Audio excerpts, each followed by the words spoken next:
चल हो जा शुरू। केसरिया से मन जोगी हुआ रे, दिल झूमे देखो पतवारा हुआ रे, दिल झूमे देखो पतवारा हुआ रे। हर पल मनाओ केसरी त्योहार। विमल, बोलो जुबान केसरी। कांग्रेस पार्टी ने इतने वर्षों तक पाकिस्तान परस्ती की है। मणिशंकर अय्यर गए थे पाकिस्तान कि मोदी जी को हटाना है, समर्थन दीजिए। पाकिस्तान जिंदाबाद के नारे अभी हाल ही में लगाए गए कांग्रेस के एक नेता के द्वारा। जब भी पाकिस्तान पर आतंकवाद के आरोप लगते हैं तो कांग्रेस पार्टी उनकी पैरवी करने पहुंच जाती है। 370 surgical strike, Balakot air strike, Pulwama, 26/11 हर जगह पाकिस्तान के बचाव में कांग्रेस पार्टी स्टैंड लेती है। कांग्रेस सबसे बड़ी हिंदू विरोधी और सनातन विरोधी पार्टी है, जिसके डीएनए में ही डिवाइड एंड रूल लिखा हुआ है। पहले देश को धर्म के आधार पर बांटा, फिर हिंदू समाज को जाति के आधार पर, भाषाओं के आधार पर। आजकल भी राहुल गांधी किस प्रकार से बांटने की कोशिश कर रहे हैं। एक तरफ तो वो मुस्लिमों को वोट जिहाद के नाम पर एक करवाना चाहते हैं, और दूसरी तरफ हिंदू समाज को बांटने के लिए आज इस स्तर पर आ गए कि हिंदू देवी देवताओं के बीच में भी बंटवारा करने की कोशिश कर रहे हैं। कहते हैं कि प्रभु श्री राम का मुकाबला शिवजी करेंगे। ये कांग्रेस की मानसिकता दिखाती है। मोदी विरोध करते करते आज प्रभु श्री राम के विरोध में इस प्रकार से उतरे कि राम जी के अस्तित्व को नकारा, राम मंदिर का विरोध किया, राम मंदिर प्राण प्रतिष्ठा के समय पर बॉयकॉट किया, कहा यह पाखंड है। कहते हैं रामचरितमानस पोटेशियम साइनाइड है, हिंदू धर्म धोखा है। और अब तो जो लोग सनातन समाप्ति की और शक्ति के खिलाफ लड़ने की बात करते हैं, वो राम जी और शिव जी का मुकाबला कराना चाहते हैं। ये कांग्रेस की असली मानसिकता है। एक तरफ मुस्लिम वोट बैंक को एक करना और हिंदू समाज को बांटना।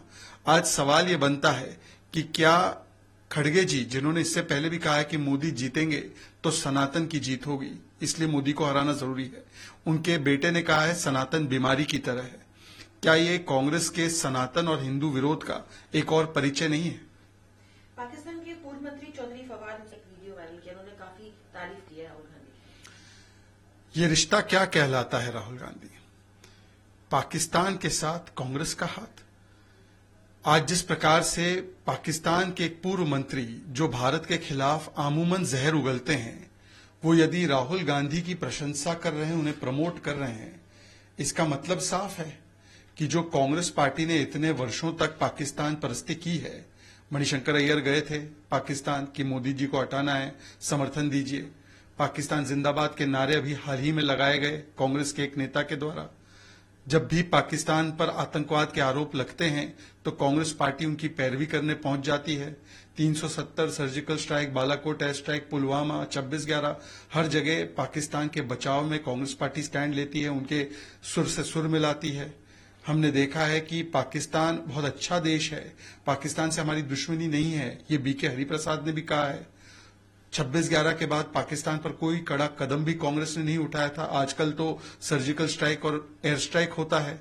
तो पाकिस्तान के साथ क्या रिश्ता है कि आज पाकिस्तान भारत के चुनाव में एंट्री करने की कोशिश कर रहा है, इंटरवीन करने की कोशिश कर रहा है, और कांग्रेस पार्टी के लोग ऐसे पाकिस्तान का समर्थन ले रहे हैं, ऐसे देश का समर्थन ले रहे हैं, खंडन तक नहीं कर पा रहे। ये दिखाता है कि कांग्रेस का हाथ पाकिस्तान के साथ भी आ चुका है। और देखिए, पहले मुस्लिम लीग का मैनिफेस्टो था, आज तो मुस्लिम लीग का मैनिफेस्टेशन भी कांग्रेस पार्टी में नजर आ रहा है। इसीलिए पाकिस्तान के साथ ही कांग्रेस पार्टी अपना सुर मिलाते नजर आती है। हाल ही में अधीर रंजन चौधरी ने चाहे बंगाल का हाल जो भी हो, लेकिन इनका हाल बहुत ही सुकून में रहता है। नहीं, वो स्टेटमेंट नहीं है, दूसरा स्टेटमेंट है। अधीर रंजन चौधरी ने कहा है कि बीजेपी को वोट दें, टीएमसी को वोट ना दें।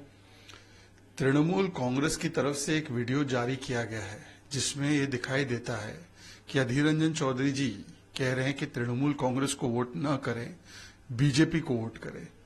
मुझे लगता है कि कम से कम एक बात स्पष्ट है कि इंडी अलायंस के नेताओं को भी पता है कि तृणमूल कांग्रेस का मतलब, टीएमसी का मतलब तालिबानी मानसिकता and culture, terror, mafia and corruption बन चुका है। इसलिए वो भी जानते हैं कि टीएमसी को वोट देना मतलब बंगाल की बर्बादी के लिए वोट देना। यदि उन्होंने ऐसा वक्तव्य दिया है तो ये तो बताता है कि इनके अलायंस में कोई मिशन या विशन नहीं है देश के लिए। इनके अलायंस में केवल अपना अपना एम्बिशन, अपना अपना करप्शन, पॉलिटिक्स ऑफ डिवीजन और कंफ्यूजन है। और उत्तर से लेकर दक्षिण तक, पश्चिम से लेकर पूरब तक ये इंडिया अलायंस किधर है? उमर अब्दुल्ला बनाम महबूबा चल रहा है जम्मू कश्मीर में, बंगाल में तृणमूल कांग्रेस बनाम लेफ्ट चल रहा है, केरल में लेफ्ट बनाम कांग्रेस चल रहा है, महाराष्ट्र में झगड़ा चल रहा था, उत्तर प्रदेश में आरएलडी निकल गई, बिहार में झगड़ा चल रहा है, जूते चप्पल एक दूसरे पर चला रहे थे आरजेडी कांग्रेस वाले। तो हर जगह केवल कंफ्यूजन और लड़ाई झगड़ा और टुकड़े टुकड़े हैं। इसीलिए आज इंडिया अलायंस की सच्चाई और पोल क्या है उसको अधीर रंजन चौधरी जी और टीएमसी के नेता ही खोल रहे हैं। Adhir Ranjan Chaudhary said vote for BJP, not for TMC. This is the true face of India Alliance. No mission, no vision, only confusion, apna ambition and corruption. Even Adhir Da, as per the video put out by TMC, seems to know that vote for TMC means vote for terror, mafia and corruption. And therefore, if you want to save Bengal, if you want benefit on progress of Bengal, then vote should go to BJP. Nonetheless, even if you discount this issue, everywhere in the country, from north to south, east to west, India Alliance is fighting against India Alliance. Omar versus Mehbooba, Congress versus left in Kerala, Congress versus TMC in Bengal. In Punjab, Aam Aadmi Party versus Congress, even though they have formed alliance apparently in Delhi, from which Congress leaders are coming out one after the other. In Maharashtra, there is fighting. In UP, one ally has left. In Bihar, one alliance partner has left. And RJD versus Congress is going on. So this alliance has only confusion, no mission and vision, no neta or niti. And that is why you can see that even the TMC and Congress leaders are exposing the true state of the India Alliance across the country with these kinds of statements. In Chhattisgarh rally, The statement made by Khadge ji only shows how Hindu Virodhi and Sanatan Virodhi Congress party has become. That first the Congress party, which has in its DNA divide and rule policy, divided the country on religious lines. Then they divided Hindu society on caste lines, on linguistic lines, and now they want to even divide Hindu gods and make them fight against each other. They are saying that Prabhu Ram ka mukabla Shiv karenge. This shows the mindset of Congress. It has now come to this stage that Congress party, whose allies say Sanatan samapt kar denge. Khadge ji himself has said that if Modi wins, Sanatan will come to power, therefore make Modi lose. His son has said Sanatan is a bimari. Congress leaders have said various things about Prabhu Shri Ram's existence. They have denied and said that one should not go to Ram Mandir. It's a RSS BJP event. They have called it Pakhand. They have attacked Ramcharitmanas. And now they are in their Modi Virod attacking Prabhu Shri Ram and saying Shiv will fight Ram. This shows the mindset of the Congress. This is not Mohabbat ki dukaan. This is Nafrat ke bhaijan, spreading hate and venom and trying to divide Hindu society. On the other hand, they say Muslim should unite under vote jihad. So unite the Muslims and divide Hindu society. This is the agenda of Congress. praise the Rahul Gandhi on the social media, like what you say. ये रिश्ता क्या कहलाता है? Today it is clear. Congress का हाथ पाकिस्तान के साथ. Is this the favor that Pakistan's leaders who have been abusing Bharat are giving back to Congress party for all the things Congress has said in the past? Congress has given clean chit to Pakistan on many terror incidents from 26/11, Samjhauta blast, Pulwama. Congress party did nothing after 26/11, gave Pakistan most favored nation status. Today they get surgical strike and Balakot airstrike if they dare to attack us. Congress party has recently, its leaders have said Pakistan Zindabad. B.K. Hariprasad said we are not finding Pakistan to be our enemy.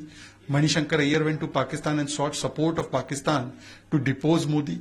And then immediately after statement of vote jihad is made, Pakistan comes to the defense and promotion of Rahul Gandhi.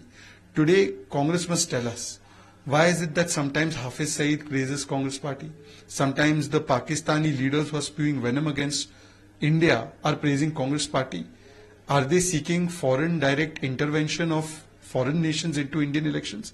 It shows the mindset of Congress party that for the sake of vote bank politics, they can even play with national security and they can even put Rajniti above Rashtaniti by not even condemning such kind of support being given to them or such kind of intervention being done into domestic politics of India.